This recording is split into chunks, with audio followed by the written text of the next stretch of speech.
Soal minta ganti rugi 47 juta ke Farel Aditya, Richard Lee klarifikasi, sebut agar balik sekolah. Soal meminta ganti rugi kepada TikTokers Farel Aditya, Richard Lee memberikan klarifikasi.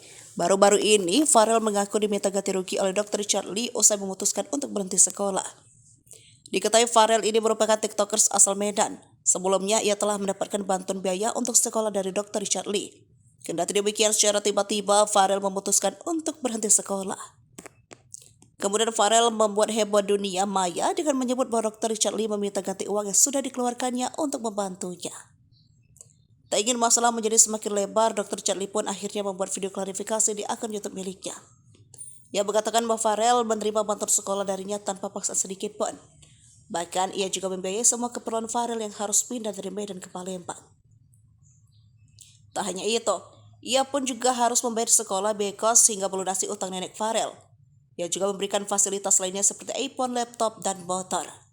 Diakui Richard bahwa dirinya tak pernah meminta Farel melakukan pekerjaan apapun. Namun ia hanya ingin Farel serius belajar dan menyelesaikan pendidikan. Belum satu pekan sekolah, Farel mendadak meminta berhenti. Sontak hal tersebut membuat Richard Lee terkejut.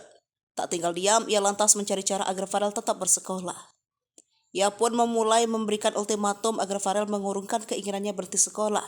Oleh karena itu, salah satu cara Richard untuk membuat Farel tetap sekolah adalah dengan meminta ganti rugi. Ia menyadari Farel tidak bisa mengembalikan uangnya. Dengan berdalih, ia yakin cara tersebut akan berhasil membuat Farel bertahan. Meski begitu, Richard Lee mengaku tidak mengharapkan uangnya benar-benar dikembalikan. Ia juga tidak membuat perjanjian apapun dengan Farel saat memberikan bantuan.